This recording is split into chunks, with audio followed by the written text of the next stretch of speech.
జంతర్ మంతర్ను ఒక రాజకీయ వేదికగా ఆ పిలగాళ్ళు చేసే కొంతమంది పిలగాళ్ళు చేసే ధర్నాను ఆసరాగా తీసుకొని ఈనాడు నరేంద్ర మోడీ గారికి చెడ్డ పేరు తీసుకొచ్చే విధంగా భారతదేశానికి మిగతా దేశాలు వివిధ దేశాల కౌన్సిల్స్ ఉంటాయి అక్కడ ఢిల్లీలో వాళ్ళందరి ముందు భారతదేశాన్ని తక్కువ చేసి చూపెట్టడానికి ఎవరైతే మరి పదవి కాంక్షతోటి పిచ్చో లెక్క తిరుగుతాడో ఆయన ఎక్కడ కాలు పెడితే అక్కడ భస్మం అవుతుందో కాంగ్రెస్ పార్టీ నాయకుడు రాహుల్ గాంధీ గారు మరి ఆ జంతర్ మంతర్ దగ్గర ఉన్న ఆ సన్నివేశాన్ని ఉపయోగించుకొని ఈనాడు దేశ ఔన్నత్యాన్ని కావచ్చు దేశ పరువు ప్రతిష్టలను కావచ్చు భంగం కలిగించే విధంగా ప్రవర్తించడమే కాకుండా ప్రపంచ ప్రియతమ నాయకుడు ఈరోజు ప్రపంచమే నరేంద్ర మోడీ గారు మాకు ప్రధాని ఉంటే బాగుండు అంటే మాకు ప్రధాని ఉంటే బాగుండు అని చెప్పి ప్రపంచ దేశాలు ఆయనను స్వీకరిస్తున్నాయి.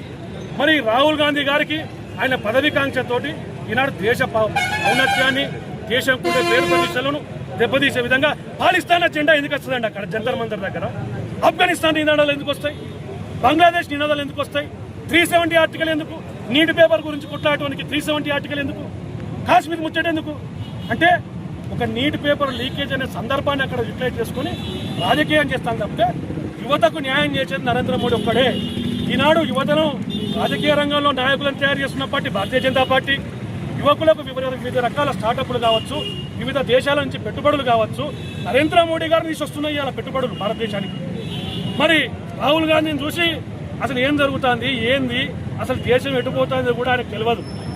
ఎలక్షన్స్ ఉన్నప్పుడు ఆడి పోడు ఏదో మాట్లాడు డెమోక్రసీ అంటాడు, అలా ఏమున్నదో కూడా తెలియదు. అంబేద్కర్ ఏం చెప్పిండో కూడా తెలియదు ఆయనకు.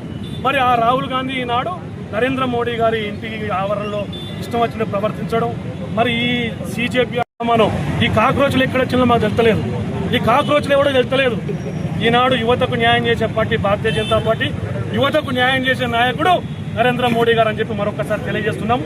ఈనాడు నర్సంపేట భారతీయ జనతా పార్టీ ఆధ్వర్యంలో ఏదైతే భారతదేశ ఔన్నత్యాన్ని భారతదేశం యొక్క సమగ్రతను దెబ్బతీసే విధంగా రాహుల్ గాంధీ గారు కావచ్చు, ప్రియాంక గాంధీ గారు కావచ్చు, ఈ దొంగ కాంగ్రెస్ నాయకులు కావచ్చు ప్రవర్తిస్తున్న సందర్భంగా ఈనాడు కాంగ్రెస్ పార్టీని మరియు రాహుల్ గాంధీ ప్రియాంక గాంధీల దిష్టిబొమ్మ నర్సంపేట భారతీయ జనతా పార్టీ ఆధ్వర్యంలో దగ్ధం చేస్తామని చెప్పి మీడియా మిత్రులకు తెలియజేస్తున్నాను. ఖబర్దార్ కాంగ్రెస్ నాయకులారా, మీరు చేయకూడని కార్యక్రమం మీరు చేసింది ఇక్కడ. అయినా మేము రాలేదు మీ దగ్గరికి. మాకు సాధ కాదు సావలేక కాదు. మీరు కార్యక్రమం చేసుకుంటానంటే పోలీస్ డిపార్ట్మెంట్కి సహకరించే చదువు మేము చదువుకున్నాం. మాకు ఆ పార్టీకి ఆ సంప్రదాయాలు ఉన్నాయి. మీరు వెళ్ళిపోయాలని చెప్పినాక గంట తర్వాత మీరు కొట్లాడకు వస్తారా? చదువుకున్న వాళ్ళం కాబట్టి, సంస్కారం తెలిసిన వాళ్ళం కాబట్టి కొట్లాట ఆపినాం. కొట్లాడుకుంటే మాకు ఒక్క దెబ్బ తాకితే మీకే 2 దెబ్బలు తాకుతాయి. క్రమశిక్షణతో ఉన్నాం కాబట్టి ఆపినాం అందరినీ. మళ్ళీ చెప్తాను, దొంతి మాధవ్ రెడ్డి గారు, మీరు చేసే రాజకీయ పద్ధతులు ఇక్కడైనా మార్చుకోండి. మీరంటే గౌరవం ఉన్నది అందరికీ. ఏదైతే రౌడీ రాజకీయాలు, మీకంటే పెద్ద